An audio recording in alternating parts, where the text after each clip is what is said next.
चलिए फ्रेंड्स शुरू करते हैं आज का अपना वीडियो। आज के इस वीडियो में बताने वाला हूँ कक्षा 10वीं का जो कि आपका सामाजिक विज्ञान का पेपर होने वाला है, तो कम्प्लीटली सॉल्यूशन बताने वाला हूँ। तो जो कोई भी स्टूडेंट अपना पेपर दे रहे हैं 26 फरवरी को, यानी कि जो 26 फरवरी को आपका सामाजिक विज्ञान का पेपर होने वाला है, तो जो भी स्टूडेंट दे रहे हैं 26 फरवरी को अपना एग्जाम, तो अंत तक वीडियो को जरूर देखना, क्योंकि यही पेपर आने वाला है। आपके एग्जाम क्वेश्चन पेपर में आप यहाँ पर सीरियल नंबर भी अच्छे प्रकाश दे सकते हो, और जो आपका सब्जेक्ट कोड जो आपका रहने वाला है पेपर में, वो आपका S300 रहने वाला है। और आप यहाँ पर देख सकते हो कि हाई स्कूल मुख्य परीक्षा वर्ष 2022 का है, सामाजिक विज्ञान का है, सोशल साइंस का कम्प्लीटली सॉल्यूशन बताने वाला हूँ। यहाँ पर आपको 23 क्वेश्चन देखने को मिलेंगे, और यहाँ पर प्रिंटेड पेज जो आपका होगा वह आपका 8 पेज में रखा जाएगा। यहाँ पर आपको रोल नंबर भर देना है। तो जिस किसी स्टूडेंट ने अभी तक चैनल को सब्सक्राइब नहीं किया है, तो चैनल को जरूर सब्सक्राइब कर लीजिएगा, साथ में आने वाली बेल आइकन को जरूर प्रेस कर दीजिएगा, और अपने तमाम साथियों के पास शेयर कर देना, ताकि वो भी इस वीडियो को लाभ उठा सकें। और आप जब पेपर करके आओ तो बता देना कमेंट सेक्शन में कि कितना फंसा आपका इस वीडियो के माध्यम से, कितना पेपर आया आपका।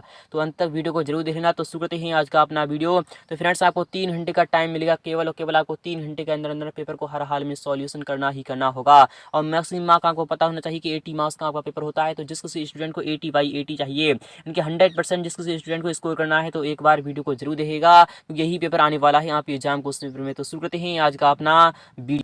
तो फाइनली आपके सामने आ चुका है आपका पहला क्वेश्चन, इस प्रकार से पूछा जाएगा, तो अंत तक वीडियो को जरूर देखना। तो शुरू करते हैं आज का अपना वीडियो। फ्रेंड्स पहला वाला क्वेश्चन जो आपका होगा वो इस प्रकार से पूछा जाएगा कि सही विकल्प आपको चुनकर लिखना होगा। क्या करना है, आपको सही विकल्प चुनकर लिखना होगा, अर्थात आपको चुनाव करना होगा। यह क्वेश्चन आपका 6 अंक का रहने वाला है, जिसमें कि यहाँ पे 6 क्वेश्चन रहने वाले हैं। जिसमें कि पहला वाला क्वेश्चन इस प्रकार से है कि लौह अयस्क किस प्रकार का संसाधन है। तो लौह अयस्क जो होता है वह किस प्रकार का संसाधन है, क्या नवीकरणीय योग्य है? तो नहीं, बिल्कुल ही नहीं है। नवीकरणीय योग्य क्या होता है, जो कि हमें प्राप्त यानी कि पुनः प्राप्त हो जाता है, उसे हम नवीकरणीय कहते हैं।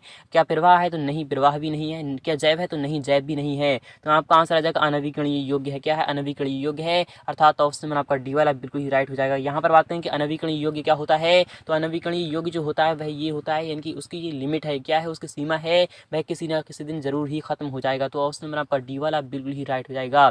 यहाँ पर क्वेश्चन नंबर बी की बात करें, वो इस प्रकार से पूछा जाएगा कि पंजाब में भूमि निम्नीकरण का निम्नलिखित में से कौन सा मुख्य कारण है। तो आपका आंसर आ जाएगा अधिक सिंचाई है। क्या है? अधिक सिंचाई है। ऑप्शन में आपका यहाँ पर बी वाला बिल्कुल ही राइट हो जाएगा। तो आई होप आप समझ में रहा होगा। यहाँ पर बातें, इनमें से कौन सी रबी की फसल है? क्या चावल एक रबी की फसल है? तो नहीं, बिल्कुल ही नहीं है। चावल क्या है? चावल एक खरीफ की फसल है। मोटे अनाज भी आपकी खरीफ की फसल है, बट चना जो है वह आपका क्या है, तो रबी की फसल है। क्या है? चना। आपका ऑप्शन नंबर यहाँ पर यानी कि आपका थर्ड वाला बिल्कुल ही राइट हो जाएगा, अर्थात ऑप्शन नंबर आपका सी वाला बिल्कुल ही राइट हो चुका है। यहाँ पर बात करें क्वेश्चन नंबर डी की, वो इस प्रकार से पूछा जाएगा कि इनमें से कौन सा उद्योग चूना पत्थर को कच्चे माल के रूप में प्रयुक्त करता है। तो आपको सिंपली सीमेंट लिख देना है। क्या लिखना है? सीमेंट लिख देना है। यही आपका आंसर रहने वाला है। क्वेश्चन ए की बात करें कि हमारे देश में निम्न में से कौन सा महत्वपूर्ण परिवहन का साधन है, अर्थात जिससे हम चल सकते हैं। जैसे क्या हो जाएगा, जैसे कि आपका यानी मोटरसाइकिल, उस प्रकार से आपका है, तो आपका रेल परिवहन लिखना है। क्या लिखना है? रेल परिवहन लिखना है, क्योंकि हमारे देश में सबसे ज्यादा रेल परिवहन पाया जा रहा है। तो ऑप्शन में आपका बी वाला यहाँ पर बिल्कुल ही राइट हो जाएगा। पाइपलाइन हमारे देश में इतनी नहीं है, ना ही सड़क परिवहन है।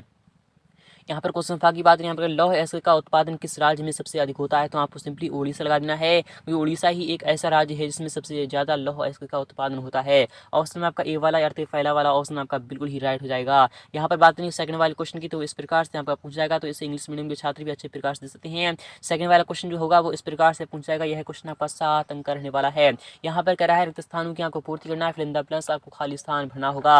इसमें कि सेकंड वाले क्वेश्चन का पहला वाला क्वेश्चन है कि भारत में सिंहों का प्राकृतिक आवास स्थल गुजरात का क्या है। तो आपको सिंपली क्या लिखना है? गिर क्षेत्र लिखना है। क्या लिखना है? गिर, क्या लिखना है? गिर जंगल लिखना है। क्या लिखना है? आपको जंगल, सिंपल आपको गिर जंगल लिखना है, गिर क्षेत्र भी आप यहाँ पर ले सकते हो। सेकंड वाले की बात नहीं, यहाँ पर नेपोलियन बोनापार्ट सन किस युद्ध में किस सन में युद्ध में पराजित हुआ था। तो आपको सन बताना है, 1815 लिखना है। क्या लिखना है? 1815, यही आपका आंसर हो जाएगा। यहाँ पर बात थर्ड वाले क्वेश्चन की, करो या मरो का नारा किसने प्रतिपादित यानी किसने दिया था। तो आपको सिंपली यहाँ पर लिखना है महात्मा गांधी ने दिया था। किसने दिया था? महात्मा गांधी ने दिया था। तो सिंपली आपको महात्मा गांधी ही लिख देना है। क्या लिखना है? महात्मा गांधी लिखना है, वही आपका आंसर रहने वाला है। तो आई होप आपको समझ में आ रहा होगा। और यहाँ पर बात नेक्स्ट वाले क्वेश्चन की, तो वो इस प्रकार से पूछ जाएगा कि भारत में कैसा शासन है। तो हम जानते हैं भारत में जो शासन है वह आपका लोकतांत्रिक है। क्या है? आपको सिंपली यहाँ पर क्या लिखना है? लोकतांत्रिक लिखना है। क्या लिखना है? लोकतांत्रिक लिखना, यही आपका आंसर रहने वाला है। यहाँ पर बात नहीं कि रंग भेद नीति का विरोध करने वाले दक्षिण अफ्रीका के नेता कौन थे। तो आपको सिंपली नेल्सन मंडेला लिखना है। क्या लिखना है? नेल्सन मंडेला लिखना है, नेल्सन।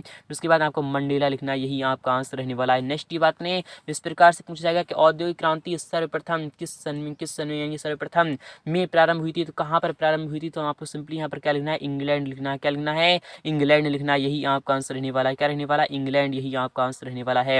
यहाँ पर बात है नेपाल में विलक्षण जन आंदोलन सन किस सन में हुआ था, तो आपको सिंपली यहाँ पर 19 क्या लिखना है, 1986 लिखना है। क्या लिखना है, 1986, यही आपका आंसर रहने वाला है।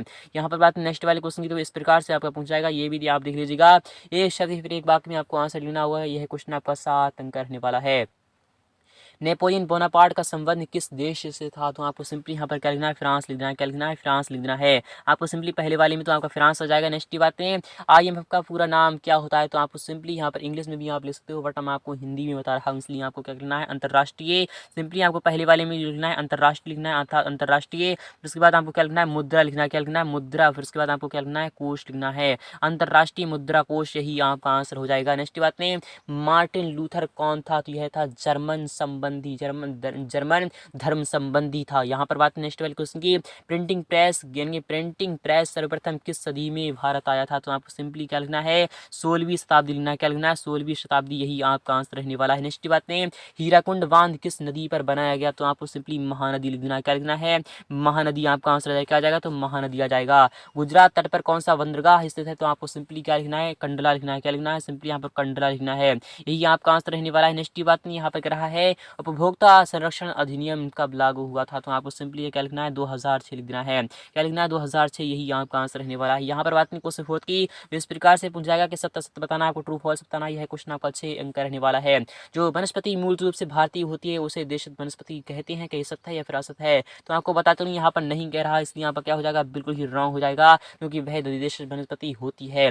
यहाँ पर बात है श्रीलंका में सिंगली भाषा को राजभाषा घोषित किया गया है, हाँ यह आपका बिल्कुल ही ट्रू हो जाएगा। यहाँ पर बात करें कि भारत में एक दलीय प्रणाली प्रचलित है, तो बिल्कुल ही नहीं है। एक दल का क्या मतलब होता है, आप बखूब ही जानते होंगे। यह क्या हो जाएगा, बिल्कुल ही रॉन्ग हो जाएगा। सन 1990 में भारत में गठबंधन सरकार की शुरुआत हुई थी, नहीं, ये भी आपका बिल्कुल ही रॉन्ग हो जाएगा। ईसाई धर्म की शाखाएं कैथोलिक और प्रोटेस्टेंट यानी प्रोटेस्टेंट दो भागों में बांटी गई हैं, तो आपको यह बिल्कुल ही ट्रू हो जाएगा। यहाँ पर बात करें क्वेश्चन एफ की, वो इस प्रकार से है, शहर से ग्राम की ओर पलायन करना शहरीकरण कहलाता है, यह भी आपका रॉन्ग हो जाएगा, क्योंकि यह आपका उल्टा कह रहा है, जबकि ग्राम से शहर की ओर पलायन करना शहरीकरण कहलाता है, तो आपको यह बिल्कुल ही रॉन्ग हो जाएगा। यहाँ पर बात करें थर्ड वाले पांचवें क्वेश्चन की, वो इस प्रकार से पूछा जाएगा, यह क्वेश्चन भी आपका 6 अंक का रहने वाला है। आप यहाँ पर देख लीजिएगा, सही जोड़ी बनाइए, match the column in match the following, आपको मिलान करना होगा। तो लोकतंत्र क्या है, तो हम जानते हैं लोकतंत्र जो है बहुतों का शासन होता है। दक्षिण अफ्रीका क्या है, दक्षिण अफ्रीका जो संबंध है वह किससे है, तो नेल्सन मंडेला से है।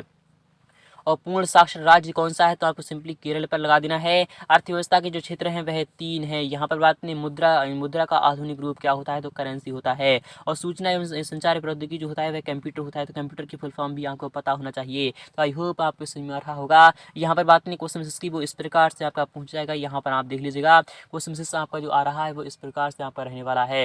यहाँ पर क्वेश्चन का आपको अच्छे प्रकार से देखना है और समझना होगा। यह आपका लॉन्ग क्वेश्चन बनने वाला है। यहाँ पर क्या है, संसाधन किसे कहते हैं, what do you mean by resource, आपको संसाधन का आपको डेफिनेशन बताना होगा। तो आपको बता चलूँ, यानी कि हर वह वस्तु जिसकी हमें उपयोगिता होती है संसाधन कहलाती है। सिंपली मैंने आपको देसी लैंग्वेज में बताया है, हर वह वस्तु जो कि जिसकी हमें आवश्यकता होती है वो संसाधन कहलाती है। ये आपके 2 प्रकार के संसाधन होते हैं। कितने प्रकार के होते हैं, आपको सिंपली 2 प्रकार लगा देना है। तो फाइनली आपको क्या लगाना है, हर वह वस्तु जिसकी हमें उपयोगिता होती है वो संसाधन कहलाती है। जैसे कि मैं आपको बता दूँ, ये संसाधन कितने प्रकार के होते हैं, तो संसाधन 2 प्रकार के होते हैं। कौन कौन से होते हैं, नेचुरल रिसोर्स होते हैं और आपके आर्टिफिशियल रिसोर्स होते हैं। यानी प्राकृतिक संसाधन होते हैं। कौन से होते हैं, प्राकृतिक संसाधन होते हैं। और बताते हूँ यहाँ पर दूसरा तो वह आपका होता है क्या होता है, तो आपका होता है मानव निर्मित। क्या होता है, मानव निर्मित, जिसे हम क्या कहते हैं, जिसे हम कहते हैं आर्टिफिशियल, यानी कि बनावटी कहते हैं। बनावटी संसाधन भी उसे हम कह सकते हैं। यहाँ पर बात है नेक्स्ट वाले क्वेश्चन, अथवा वाला क्वेश्चन इस प्रकार से है कि भारत में पाई जाने वाली 2 मिट्टियों के आपको नाम लिखना होगा। तो आप यहाँ पर जलोढ़ मिट्टी भी लिख सकते हैं। तो फिलहाल कि मैं आपको यहाँ पर काली मिट्टी और लाल मिट्टी आपको सिंपली बताऊंगा कि आपको काली मिट्टी और लाल मिट्टी लिख देना है। क्या लिखना है, काली और लाल मिट्टी, यही आपका आंसर हो जाएगा। क्या हो जाएगा, काली और लाल मिट्टी, यही आपका आंसर है। जी हाँ फ्रेंड्स, यही आपका आंसर रहने वाला है। यहाँ पर बात करें सातवें क्वेश्चन की, वो इस प्रकार से पूछ जाएगा कि आरक्षित वन किसे कहते हैं। तो हाँ, यानी कि आरक्षित वन क्या होता है, आरक्षित का मतलब होता है जो कि सुरक्षा के लिए, सुरक्षा में जिसकी सुरक्षा ना की जा सके। तो यहाँ पर क्या हो जाएगा, यानी कि सीमित मात्रा में जिस वन की सुरक्षा हो उसे हम आरक्षित वन कहते हैं। जैसे कि उसमें शेर, चीते वन, यानी शेर, चीते और बहुत से जानवर पाए जाते हैं, ये खुल्लम खुल्ला रहते हैं, जिससे काफी नुकसान भी हो सकता है। उसे हम आरक्षित वन कहते हैं। क्या कहते कहते हैं आरक्षित वन कहते हैं, यानी जिसकी सुरक्षा ना की जा सके। आपको सिंपली याद रखना है, देसी लैंग्वेज में आपको बता रहा हूँ कि जिस वन की सुरक्षा ना हो, यानी जो जो वह वन जिसकी सुरक्षा ना हो उसे हम कहते हैं आरक्षित वन कहते हैं। यही आपका आंसर रहने वाला है। जी हाँ फ्रेंड्स, आपको सिंपली 2 अंक मुकम्मल हो चुके हैं। सवाल की बातें, जैव विविधता क्या होता है? एक ऐसा स्थान जहाँ पर हर तरह का जानवर पाया जाता है उसे हम जैव विविधता यानी कि व्हाट इज क्या कह रहा है कि बायोडाइवर्सिटी कहते हैं। क्या कहते हैं? बायोडाइवर्सिटी कहते हैं। यानी कि एक वह स्थान जहाँ पर प्रत्येक प्रकार का जानवर पाया जाता है उसे हम जैव विविधता कहते हैं। जैसे कि आपका शेर, चीता, जंगल भालू वगैरह सब कुछ पाए जाते हैं। यहाँ पर बात है 8वें क्वेश्चन की, जूट को सुनहरा रेशा क्यों कहा जाता है? तो आपको सिंपली क्या लिखना है, उसके रंग और उसके व्यवहार के कारण उसे हम सुनहरा रेशा कहा करते हैं। यहाँ पर बात है क्वेश्चन की, यहाँ पर करा खरीफ की फसलों के आपको नाम लिखना है। ये आपको कोई दो बताना है। वेरी वेरी इजी क्वेश्चन है, आपको सिंपली ये बता देना है। कोई दो के नाम को बता रहा हूँ आपको। तो सिंपली यहाँ पर मेज़ एंड आपको क्या लिखना है, मेज़ एंड राइस लिखना है। क्या लिखना है? मेज़ एंड राइस लिख दीजिएगा, या फिर यानी कि इसे हम कहते हैं गन्ना और क्या कहते हैं, गन्ना और आपका हो जाएगा चावल हो जाएगा। क्या हो जाएगा? गन्ना और चावल, यही आपका आंसर रहने वाला है। यहाँ पर बात नहीं अथवा, लेकिन यहाँ पर 9वें क्वेश्चन की कि जॉवर कौन थे, इसका भी जवाब मैं आपको अभी प्रोवाइड करा दूंगा शाम तक। तो मिलती है शाम वाली वीडियो में। यहाँ पर बात नहीं अथवा क्वेश्चन की वो इस प्रकार से है कि औद्योगिक क्रांति से क्या आशय है, ऐसी क्रांति। तो सिंपली आपको यहाँ पर बताना होगा औद्योगिक क्रांति का क्या आशय है। मैं आपको यहाँ पर डेफिनेशन बता रहा हूँ कि हर इनके ऐसी क्रांति या फिर ऐसा कुछ कीजिए जो कि आपको यानी इंक्रीजिंग अर्थात इनकी रुपये पैसे में और हर तरह से जिसमें इनकी इंक्रीजिंग हो अर्थात बढ़ोतरी हो, उसे हम औद्योगिक क्रांति कहते हैं। यहाँ पर बात नहीं क्वेश्चन में की गुटेन वर्ग कौन था, गुटेन वर्ग क्या आपके बारे में बताना होगा। तो क्वेश्चन की बात करें इस प्रकार पंचांग से क्या आशय, आपको पंचांग के बारे में बताना होगा। अश्वेत अशक्ति आंदोलन क्या था। एफ्रो इनके अमरीकी से क्या आशय है। और यहाँ पर क्वेश्चन 12 है आर्थिक विकास से क्या आशय है। इनकी आर्थिक विकास अर्थात जिसमें इनके पैसों में आप क्या हो जाए, पैसे में इंक्रीजिंग हो, से हम आर्थिक विकास कहते हैं। अथवा की बात नहीं वो इस प्रकार से पहुँच जाएगा, आप इसे भी देख लीजिएगा और समझ लीजिएगा। आर्थिक विकास किस पर निर्भर करता है, तो ये आपके काम धंधे पर और वगैरह वगैरह पर इस पर इनकी क्या करता है, निर्भर करता है। वस्तु विनिमय प्रणाली से क्या आशय आपको बताना होगा। और यहाँ पर स्व सहायता समूह में निर्णय कौन लेता है, वैश्वीकरण क्या है, विदेशी व्यापार से क्या आशय है, उपभोक्ता शोषण से क्या बचाव, आपको सभी लिखना है। तो मिलते हैं नेक्स्ट पार्ट में फुल्ली सॉल्यूशन। तब तक के लिए थैंक यू, टट्टा बाबा।